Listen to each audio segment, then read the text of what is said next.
यदि सचमुच में कल राम राजा हो गए तो तुमने अपनी स्थिति के बारे में चिंतन किया है? जो ही तुम्हारे हाथ से राज्य सत्ता जो तुम्हारे बेटे को मिलने चाहिए राम को मिल गई, तो फिर देखना फिर तुम्हारा हाल क्या होता है। अगर तुम कौशल्या की सेवा करोगी तो ही इन राजमहलों में रह पाओगी, अन्यथा फिर तुम्हें कोई पूछेगा नहीं। महारानी कैकेयी ने एक बार तो मंथरा को डांटा कि अब जने बातें कहसे धर फोरी, तब धर जीव खड़ा बहु तोरी। अब जन बात कहसे धर फोरी, तब धर जीव खड़ा बहु तोरी। प्राणते अधिक राम प्रिय मोरे, राम तो मुझे प्राणों से भी अधिक प्रिय है, और तिनके तिलक क्षोभ कस्तोरे, उनके राज तिलक पर तुझे क्या दिक्कत है? मुझे कोई दिक्कत नहीं, तुझे क्या दिक्कत हो रही? कहा मुझे वर्तमान में तो मुझे कोई दिक्कत नहीं, चेरी छाण अब हो की रानी, मुझे कोई दुख नहीं। लेकिन क्या है ना कि मैंने तुम्हें बचपन से गोद में खिलाया है, इसलिए महारानी मैं अपने आंखों के सामने तुम्हारा अहत नहीं देख सकती। क्या नाटक किया उन्होंने? बोले मेरा अहत? बोले अरे तुम्हारा जो होगा सो होगा, लेकिन मालूम है जो राज्य का उत्तराधिकारी होता है, दायित्वधारी होता है, उसे जेल में डाल दिया जाएगा। भरत बंद गृह चाहिए है, भरत जेल में पड़ेगा, तुम देख पाओगी? और फिर मंथरा को कैकेयी बहुत प्रकार से समझाने की चेष्टा करती है। कैकेयी ने यहां तक कहा कि राम मुझसे अपनी मां से भी ज्यादा प्रेम करते हैं, मुंह पर करहि स्नेह विशेखी और मैं कर प्रीत परीक्षा देखी। कैकेयी ने एक शब्द बोला कि मैं कर प्रीत परीक्षा देखी। राम मुझ पर अपनी मां से भी ज्यादा प्रेम करते हैं, इसकी मैंने प्रेम परीक्षा करके देखी। कैसे देखी? कहा एक दिन मिष्ठान राघव की थाल में रखा गया और कहा कि तुम जिसे चाहो खिला दो। तो राम के सामने कौशल्या भी तो थी, पर राम ने वो मोदक मुझे खिलाया, अपनी मां को नहीं खिलाया। प्राण थे अधिक राम प्रिय मोरे, तिनके तिलक क्षोभ कस्तूरे। सज्जनों, रामायण में कुछ पात्र ऐसे हैं जिन्हें निर्विवाद रूप से आप कह सकते हो कि अच्छे हैं, और कुछ पात्र ऐसे हैं जिन्हें निर्विवाद रूप से आप कह सकते हो कि बुरे। पर कुछ पात्र ऐसे हैं जिनके बारे में ये निर्णय करना कि अच्छे हैं या बुरे बहुत टेढ़ा काम है, और उन्हीं में से है कैकेयी। कैकेयी के बारे में हर एक वक्ता की अपनी राय रहती है, अलग अलग संतों ने अपने विचारों को दिया है। मैं जब शास्त्री में पढ़ता था तो मैंने एक पेपर में लेख दिया था, और उस लेख का नाम था ऋषिमुनियों की अदालत में कैकेयी। कैकेयी के बारे में नारद जी ने एक फाइल बनाई, और राम के वियोग में तड़पते हुए भरत के पास नारद जी पहुंचे। पूछा, भरत मैं तुमसे जानना चाहता हूं कि तुम्हारी मां कैकेयी कैसी नारी है, अच्छी नारी है या बुरी नारी है? जो ही कैकेयी का नाम लिया भरत जी रो उठे, और रोते हुए क्या कहा भरत जी ने कैकेयी के बारे में? कैकेयी कत जन्मी जागे मारा, कैकेयी कत जन्मी जग मारा। जो जन्म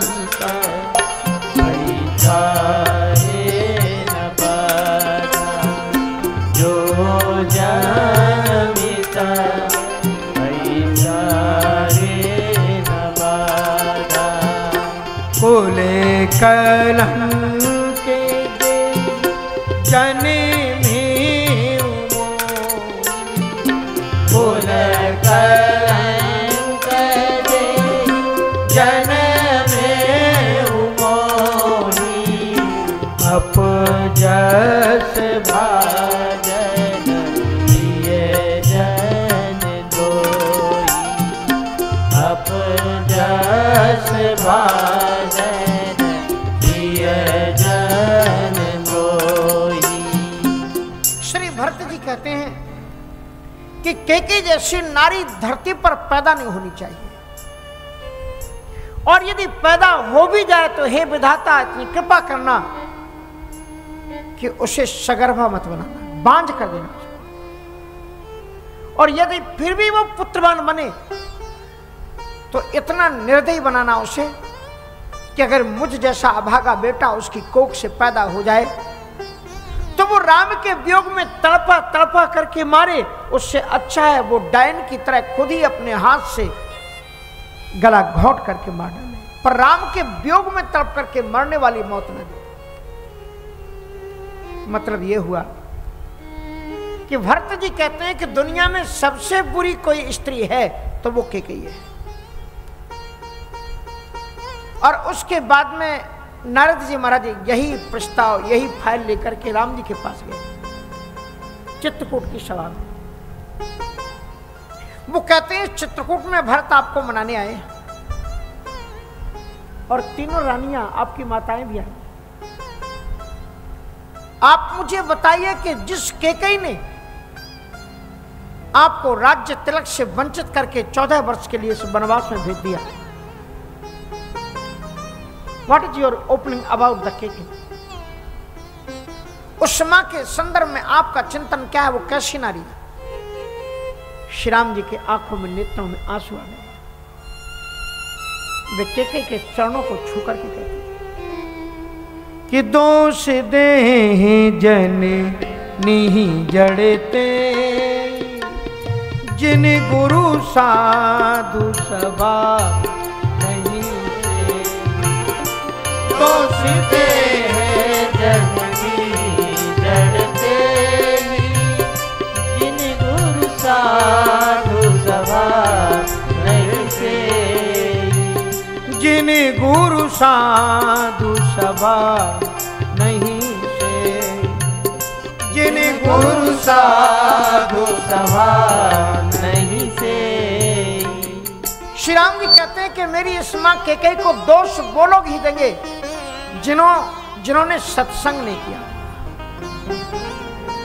श्री राम जी कहते हैं कुछ पात्र ऐसे होते हैं जो जैसे दिखते हैं वो वैसे होते नहीं है, और जैसे होते हैं वो वैसे दिखते नहीं है।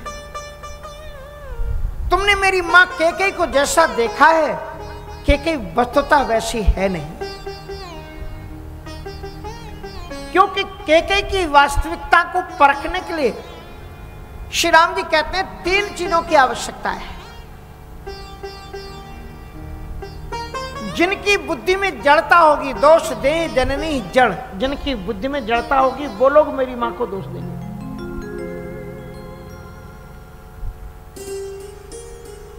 और वो लोग मेरी मां केकई को नहीं समझ पाएंगे, सारी जिंदगी निकल जाएगी, जिनको एक समझाने वाला श्रेष्ठ सद्गुरु मिलेगा, क्योंकि जब तक तीसरा नेत्र नहीं खुलेगा तब तक तुम मेरी मां केकई को समझ नहीं सकते। और तीसरी शर्त करते हैं कि जिसने सत्संगति नहीं की होगी वो केकई को नहीं जान पाएंगे, क्योंकि जब बहुकाल करिए सत्संगा और तब ही होए सब संशय। मानी भरत जी ये कहते हैं कि दुनिया में सबसे बुरी नारी कोई है तो वो केकई है, और श्री राम जी के इन विचारधाराओं से लगता है कि सबसे महान कोई अगर कोई स्त्री है तो वो केकई है। इसके बाद में नारद जी महाराज उस फाइल को लेकर के एक ऐसी अदालत में जाते हैं जिसके जज की कुर्सी पर एक नारी है, और सहवासी विजानी आज चरित्रम सहवासी नाम, साथ में रहने वाला ही व्यक्ति के ज्यादा दोष गुण जानता है। और इस प्रकार से वो एक ऐसी मां के पास पहुंचते हैं जिसका नाम सुमित्रा है। सुमित्रा एक ऐसी नारी है जिसकी कोख से 2 बेटे पैदा हुए और उसका एक बेटा कैकेयी के बेटे भरत की सेवा में है और उसका एक बेटा कौशल्या के बेटे राम की सेवा में समर्पित है। उनसे पूछा कि आप बताओ आपका कैकेयी के बारे में क्या विचार है, कैकेयी कैसी नारी है? तो सुमित्रा जी ने कहा कि को बड़े छोटे कहते अपराधी। मैं किसको छोटा कहूं किसको बड़ा कहूं? परिवार में। इसलिए मैं कैकेयी के बारे में कुछ नहीं कह सकता, लेकिन हाँ मैं दुनिया भर की जितनी भी स्त्रियां हैं उन समस्त स्त्रियों के बारे में अगर आपको जानना हो, किसी स्त्री के बारे में अगर जानना चाहते हो, शी इज राइट और रॉन्ग, वो अच्छी है या गलत, तो सुमित्रा जी कहती हैं मैं एक कसौटी देती हूं। कसौटी जानते हो ना, जैसे आपने सोने का आभूषण मिला, चांदी का मिला, तो सुनार के पास ले जाते हैं कि देख लो ये असली सोना है या चांदी है कि नहीं। तो एक कसौटी रखता है, उस पर घिस के देखता है और बता देता है कि असली है कि नकली। सुमित्रा जी कहते हैं कि मैं एक चौपाई कसौटी के रूप में देती हूं और दुनिया की किसी भी स्त्री के बारे में if you want to know how is the lady, कैसी है वो नारी, तो उस चौपाई पर कस करके देखना। सुमित्रा जी ने कहा कि उस चौपाई से तुम्हें पता लग जाएगा, किसी भी स्त्री के बारे में जानना चाहते हो उस चौपाई से मेल करो, उसका पता लग जाएगा कि अच्छी है। दुनिया में श्रेष्ठ नारी कौन है? सुमित्रा जी के चौपाई को माताओं अपने पास में आप बांध के रख लो, अपनी बेटियों को सिखाओ, खुद भी सिखाओ। सुमित्रा जी कहती हैं संसार में श्रेष्ठ नारी कौन है? का पुत्रवती जो बेटी जगे सोई, रघुबर भगत जासु सुत हो। पुत्रवती युवती जग सोई, रघुबर भगत जासु सुत होई। न तरु बांझी भली पादी पियानी, न तरु बांझी भली पादी पियानी, न तरु बांझी भली पादी पियानी, न तरु बांझी भली पादी पियानी। राम विमुख सुते हित जानी, राम विमुख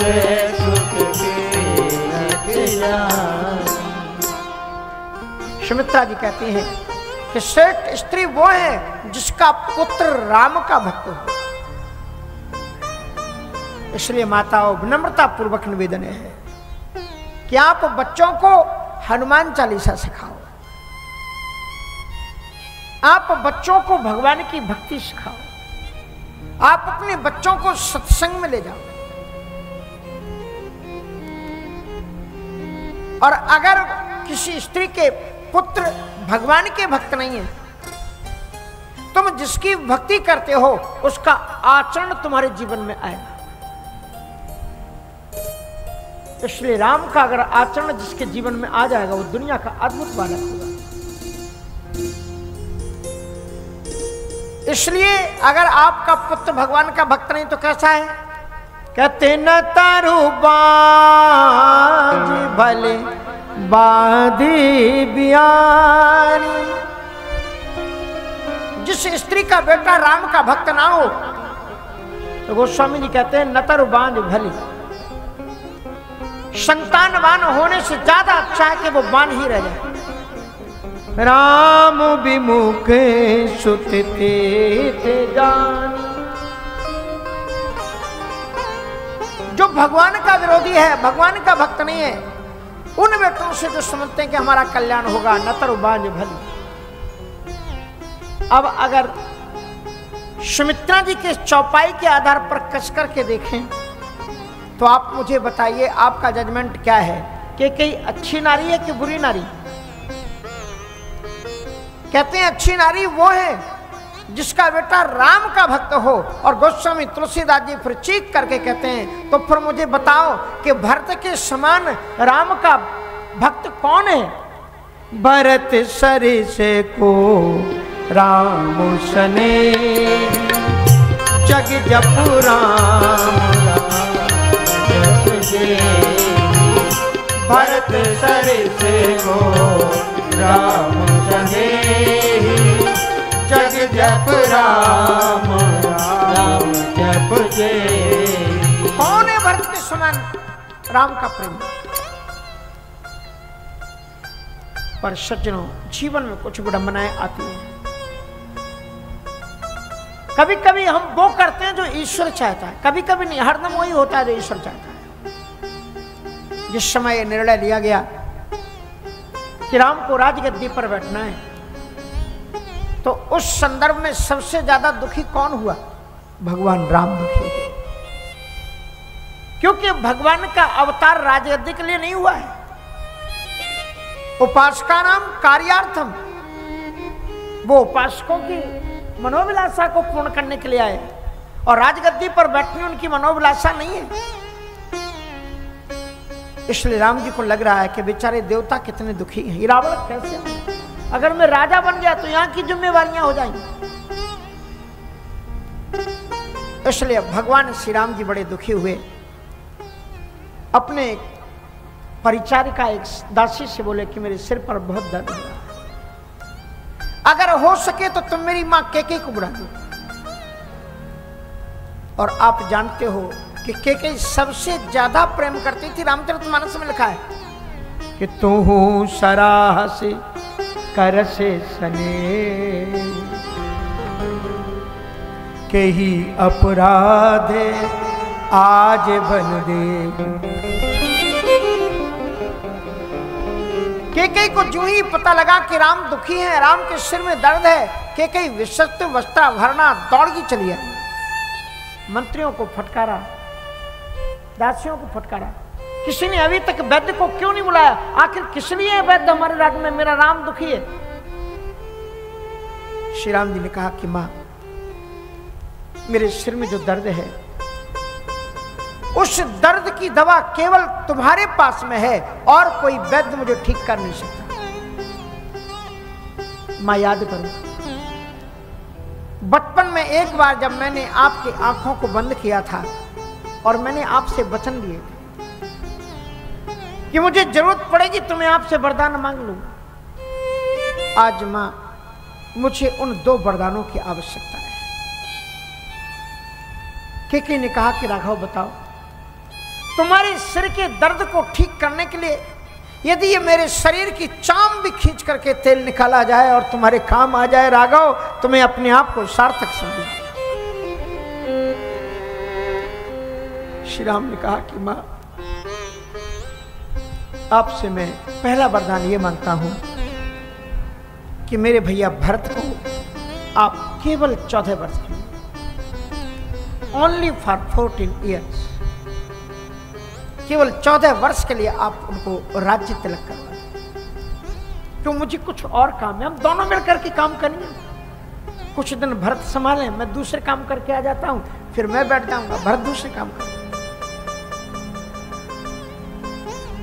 इसलिए मां, एक काम करो कि कल सुबह के होने के पहले आपको कुछ न कुछ करना पड़ेगा। मेरे वन का मार्ग प्रशस्त कर दो, क्योंकि सवरी रो रही है मेरे लिए। मैं कैसे उससे जाकर के मिलूं? हनुमान तड़प रहे हैं बनाटवी में कि कैसे मैं राम से मिलूं। मां, तुम ही मदद कर सकते। और क्या चाहते हो? कहा दूसरा वरदान ये चाहिए कि 14 वर्ष के लिए तुम मुझे वनवास दे दो। केकई बेसुध होकर के गिर पड़ी। श्री राम जी ने जल छिड़का केके को चेतना मिलाई, कहा कि मां जानती हो महर्षि वाल्मीकि जी ने आपके बारे में क्या लिखा है? क्रिया शक्तिश्च केकेयी वेदो दशरथो नृपः। राजा दशरथ जी वेद हैं, ज्ञान शक्तिश्च कौशल्या, कौशल्या ज्ञान योग हैं, और किया शक्तिश्च केकेयी, आप कर्मयोगी हो। समाज के कार्यों को कर्मयोगी ही कर सकता है। तुम्हारे पास में ही सामर्थ्य है और किसी में ये दृढ़ता नहीं है कि जो भावना से ऊपर उठ करके राष्ट्र और समाज के लिए काम कर सके। ये मां तुम कर सकते हो, दूसरा कोई नहीं कर सकता।